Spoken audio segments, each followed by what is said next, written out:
I don't think you can. I've got Naval on the show on Sunday, and he's got great. He's fucking phenomenal. I think that, by the way, the one that you did with him in 2019 is the best podcast episode of all time. Really? That 2 hours. Yeah, it's just one I've gone back. Maybe it's just like personally meaningful to me, but I must have listened to that, I think, more than any other. He's very wise. He's very, awesome. Very wise person. Although he did tell me that if he could invest more money in Clubhouse, he would have.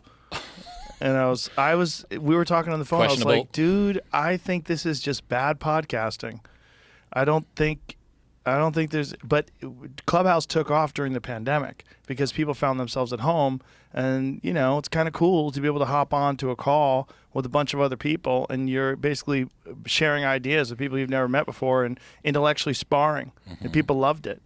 But I was like, bro, when the world reopens, I did it with Tim Dillon. We did an episode once, and he was like, yeah, it goes out there, and then no one ever has. I go, bullshit, people are recording this right now.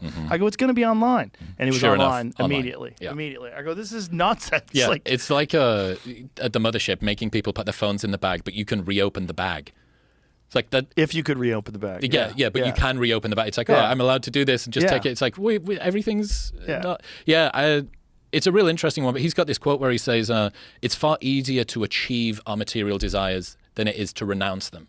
That it's much easier for you to drive a beat-up Chevy truck if your last car was a Ferrari. Sure. Yeah. Because you've closed that loop. That what if? I wonder if it is the money. I wonder if it is the fame. I wonder if it is the... But it depends on the circles you're keeping, too. Because if you're keeping circles that are valuing those items that show, like, you've achieved milestones, there's a bunch of people that they you don't have a Maybach? Oh.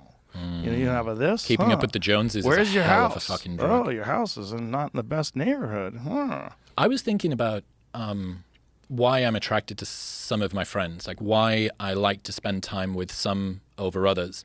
And I sort of realized this interesting dynamic that I hadn't really heard get talked about much, which is we think that we want to be charismatic.